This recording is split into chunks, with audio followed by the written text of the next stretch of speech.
ഓം ശാന്തി 29/5/2025 പ്രഭാതമുരളി. മധുരമായ കുട്ടികളെ, നിങ്ങൾ വീണ്ടും നിങ്ങളുടെ താവളത്ത് എത്തിച്ചേർന്നിരിക്കുകയാണ്. നിങ്ങൾ ബാബയിലൂടെ രചയിതാവിനെയും രചനയെയും അറിഞ്ഞു. അതിനാൽ സന്തോഷത്താൽ രോമാഞ്ചമുണ്ടാകണം. ചോദ്യം: ബാബ ഈ സമയം നിങ്ങളുടെ അലങ്കാരം ചെയ്തുകൊണ്ടിരിക്കുന്നത് എന്തുകൊണ്ടാണ്?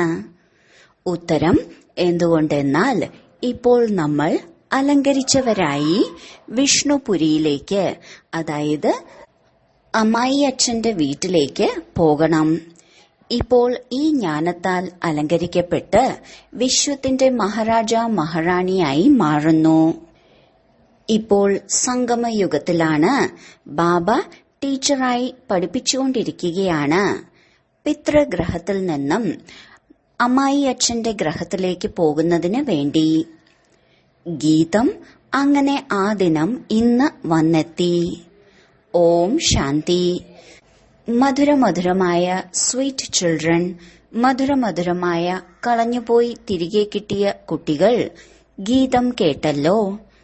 പകുതി കൽപ്പമായി നമ്മൾ ഏത് പ്രിയതമനെയാണോ ഓർമ്മിച്ചിരുന്നത്, അവസാനം ആ പ്രിയതമനെ ലഭിച്ചിരിക്കുകയാണെന്ന് നിങ്ങൾ കുട്ടികൾക്ക് മാത്രമേ അറിയൂ. നമ്മൾ പകുതി കൽപ്പമായി ഭക്തി ചെയ്യുന്നു. പ്രിയതമനായ ബാബയെ വിളിക്കുകയാണെന്ന് ലോകത്തിലുള്ളവർക്ക് അറിയുകയില്ല. നമ്മൾ പ്രിയതമകളാണ്, ബാബ പ്രിയതമനാണ്. ഇതാർക്കും അറിയുകയില്ല. ബാബ പറയുകയാണ്, രാവണൻ നിങ്ങളെ തികച്ചും തുച്ഛബുദ്ധികളാക്കി മാറ്റിയിരിക്കുന്നു. പ്രത്യേകിച്ച് ഭാരതവാസികളെ. നിങ്ങൾ ദേവീ ദേവതകളായിരുന്നു, ഇതും മറന്നുപോയിരിക്കുകയാണ്. അതിനാൽ തുച്ഛബുദ്ധിയായില്ലേ? തന്റെ ധർമ്മം മറന്നുപോകുക, ഇതാണ് തുച്ഛബുദ്ധികളുടെ ജോലി. ഇതിപ്പോൾ കേവലം നിങ്ങൾക്ക് മാത്രമേ അറിയൂ. നമ്മൾ ഭാരതവാസികൾ സ്വർഗവാസികളായിരുന്നു. ഈ ഭാരതം സ്വർഗമായിരുന്നു. കുറച്ചു സമയത്തേക്ക് മാത്രം. 1250 വർഷം സതിയുഗമായിരുന്നു. 1250 വർഷം രാമരാജ്യം. ആ സമയം വളരെയധികം സുഖമായിരുന്നു. സുഖം ഓർമ്മിച്ച് രോമാഞ്ചമുണ്ടാകണം. സത്യുഗം ത്രേത, ഇത് കഴിഞ്ഞുപോയി. സത്യുഗത്തിന്റെ ആയുസ്സെത്രയാണ്? ഇതുപോലും ആർക്കും അറിയുകയില്ല. ലക്ഷക്കണക്കിന് വർഷങ്ങൾ എങ്ങനെ ഉണ്ടാകുന്നു? ഇപ്പോൾ ബാബ വന്ന് മനസ്സിലാക്കി തരികയാണ്, നിങ്ങളെ മായ എത്ര തുച്ഛബുദ്ധിയാക്കിയിരിക്കുന്നു. ലോകത്തിൽ ആരും തങ്ങളെ തുച്ഛബുദ്ധിയെന്ന് മനസ്സിലാക്കുന്നില്ല. നമ്മൾ ഇന്നലെ തുച്ഛബുദ്ധികളായിരുന്നുവെന്ന് നിങ്ങൾക്കറിയാം. ഇപ്പോൾ ബാബ ഇത്രയും ബുദ്ധി നൽകിയിരിക്കുന്നു. രചയിതാവിന്റെയും രചനയുടെയും ആദിമധ്യ അന്ത്യം നമ്മൾ അറിഞ്ഞു കഴിഞ്ഞിരിക്കുന്നു. ഇന്നലെ അറിഞ്ഞിരുന്നില്ല, ഇന്ന് അറിയുന്നു. എത്ര അറിയുന്നുവോ അത്രയും സന്തോഷത്താൽ രോമാഞ്ചമുണ്ടാകും. പിന്നീട് നമ്മൾ നമ്മുടെ വാസസ്ഥലത്ത് എത്തിച്ചേരുന്നു. ബാബ നമുക്ക് സ്വർഗത്തിന്റെ രാജ്യഭാഗ്യം നൽകിയിരുന്നു. പിന്നീട് നമ്മളത് നഷ്ടപ്പെടുത്തി. ഇപ്പോൾ നമ്മൾ പതീതരായി മാറിയിരിക്കുന്നു.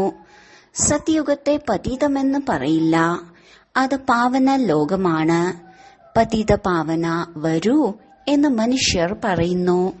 രാവണ രാജ്യത്തിൽ ഉയർന്ന പാവനരായി ആരും തന്നെ ഉണ്ടാവുകയേയില്ല. ഉയർന്നതിലും ഉയർന്ന ബാബയുടെ കുട്ടികളായി മാറിയെങ്കിൽ ഉയർന്നതായി മാറും.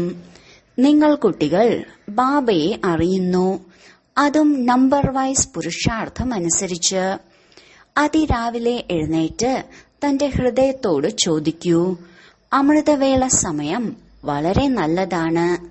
അതിരാവിലെ അമൃതവേളയിൽ എഴുന്നേറ്റ് ഈ ചിന്തനം ചെയ്യൂ. ബാബ നമ്മുടെ അച്ഛനുമാണ്, ടീച്ചറുമാണ്. അല്ലയോ ഗോഡ് ഫാദർ, അല്ലയോ പരമപിതാവേ എന്നെല്ലാം പറയുകയും ചെയ്യുന്നു.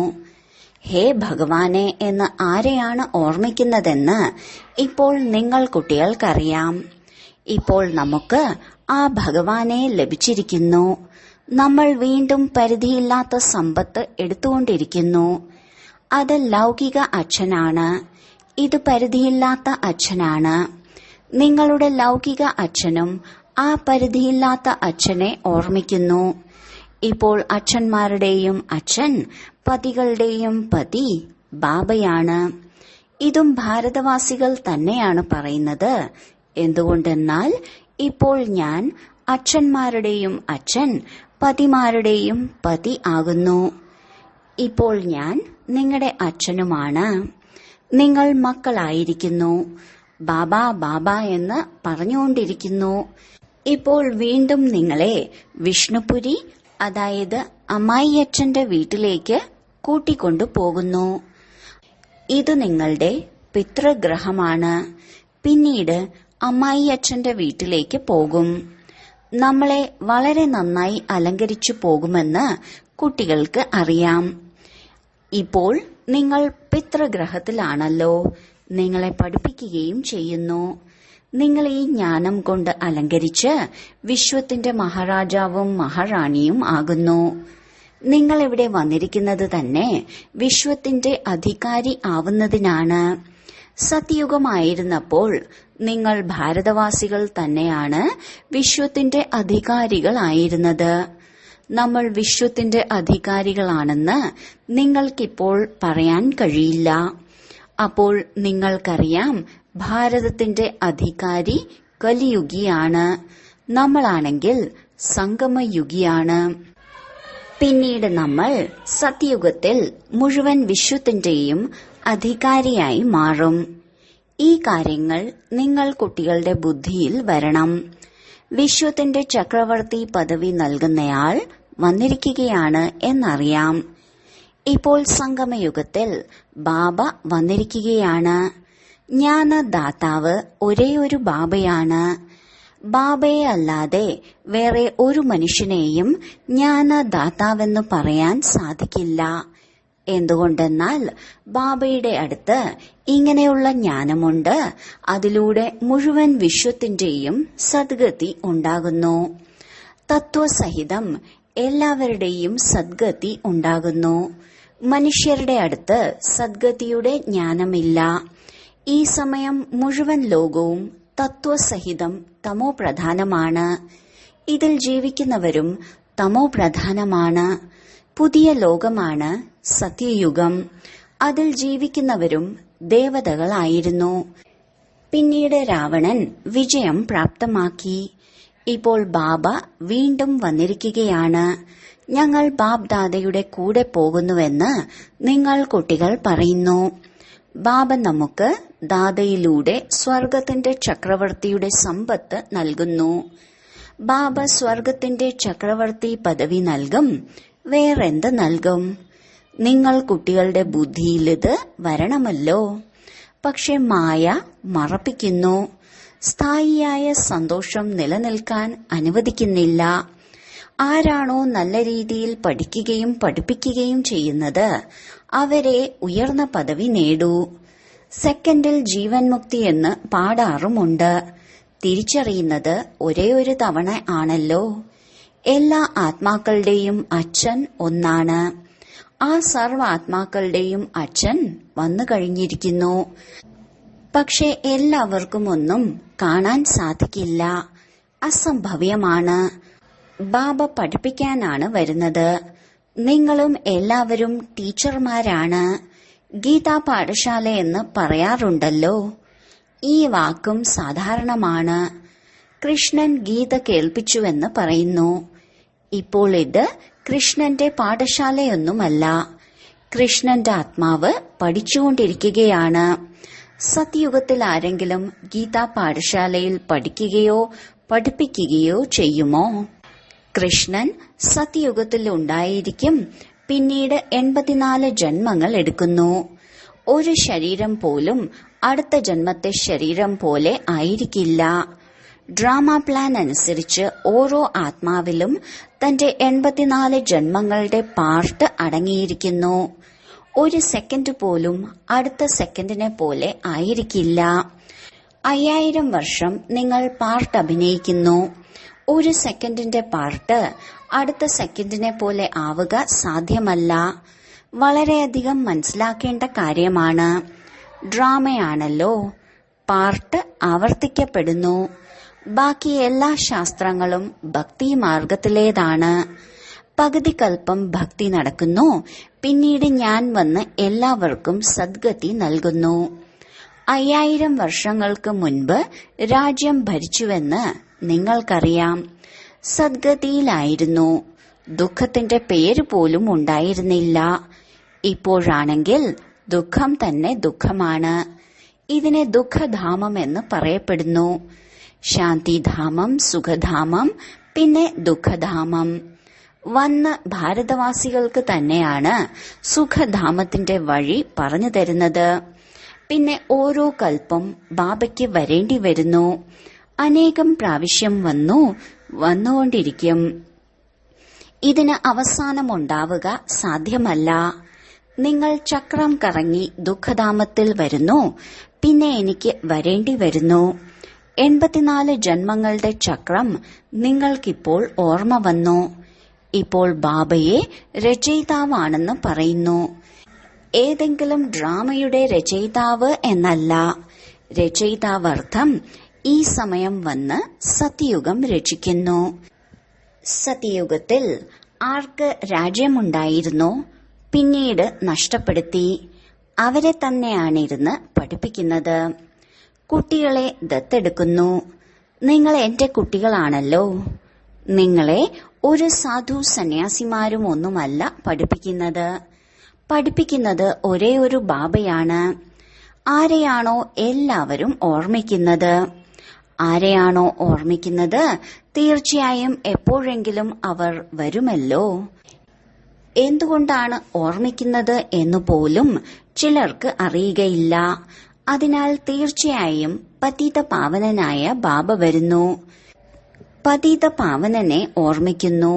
ഞങ്ങൾ ആത്മാക്കൾക്ക് വീണ്ടും സമ്പത്ത് നൽകൂ. ഇപ്പോൾ നിങ്ങൾ കുട്ടികൾക്ക് ഓർമ്മ വരുന്നു. ബാബ വന്നു കഴിഞ്ഞു. പുതിയ ലോകത്തിന്റെ സ്ഥാപന ചെയ്യും.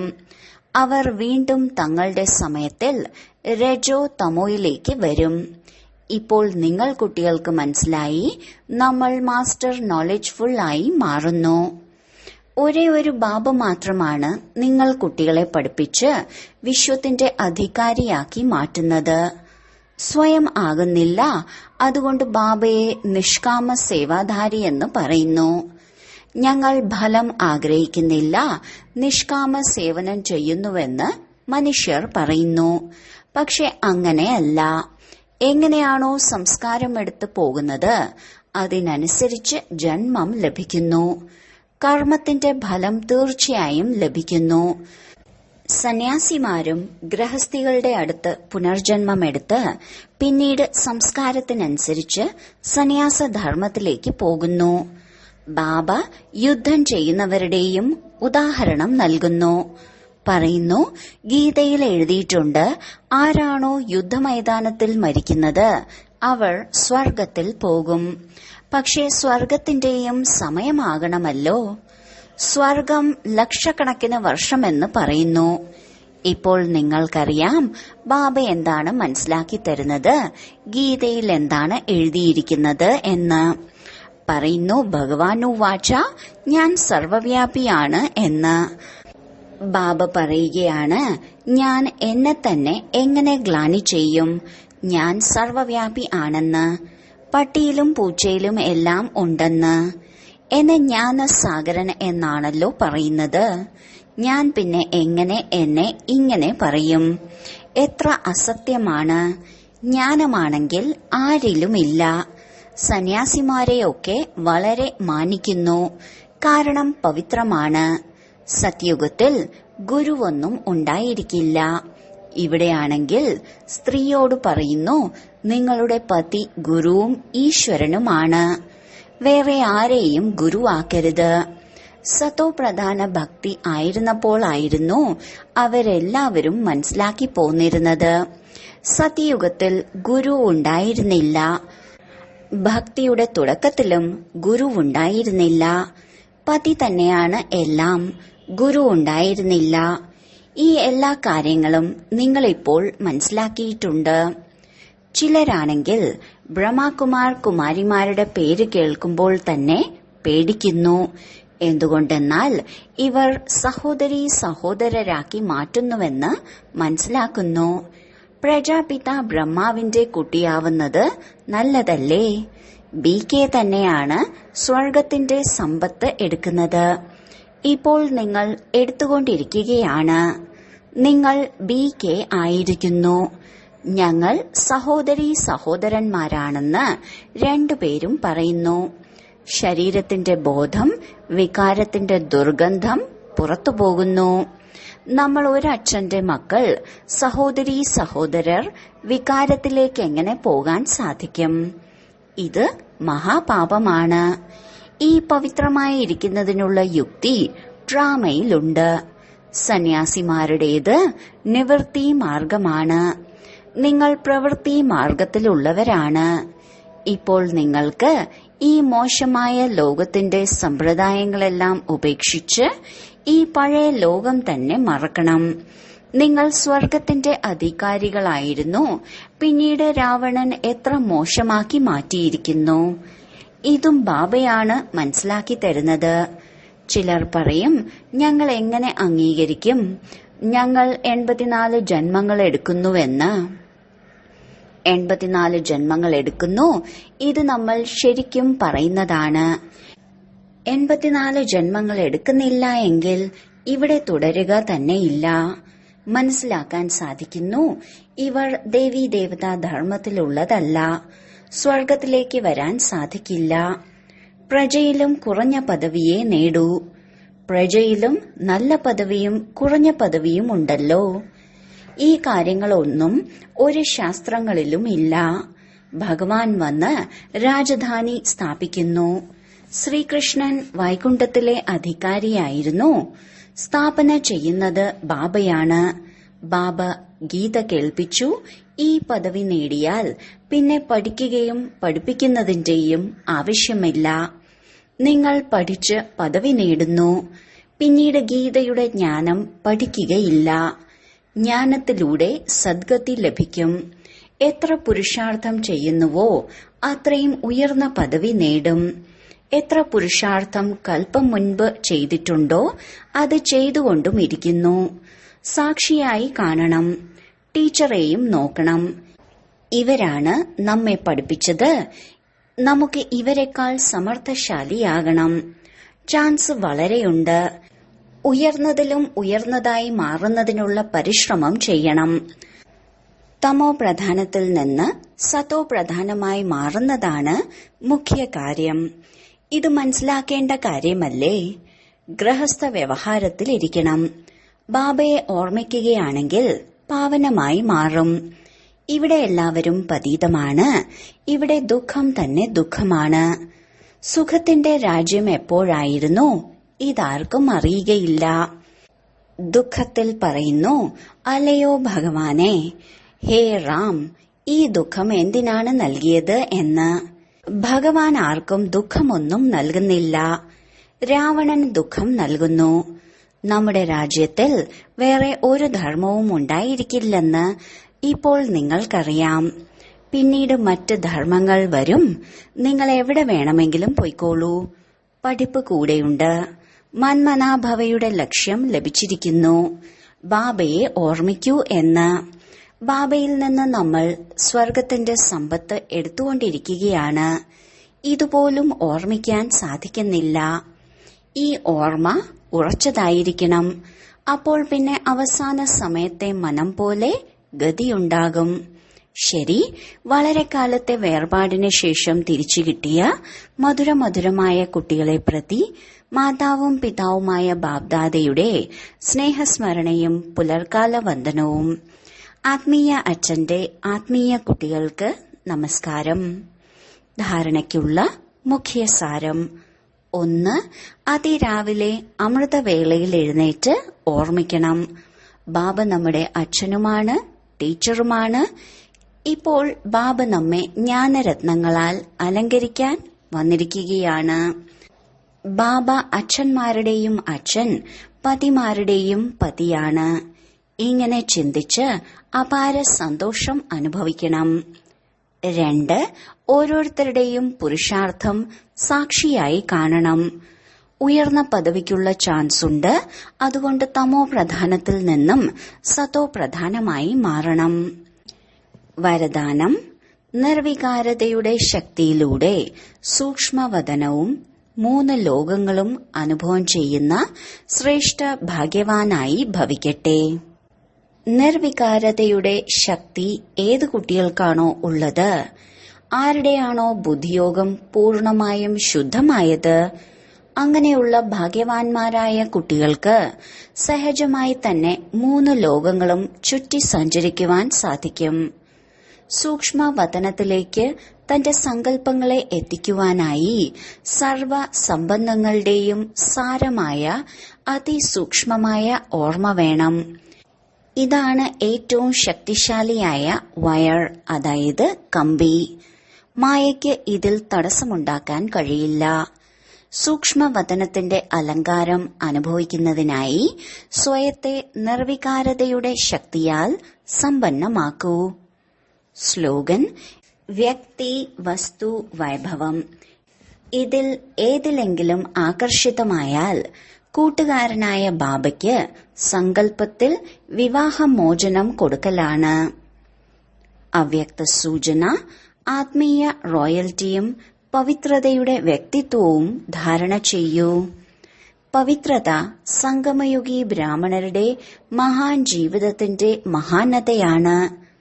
പവിത്രത ബ്രാഹ്മണ ജീവിതത്തിന്റെ ശ്രേഷ്ഠ അലങ്കാരമാണ്.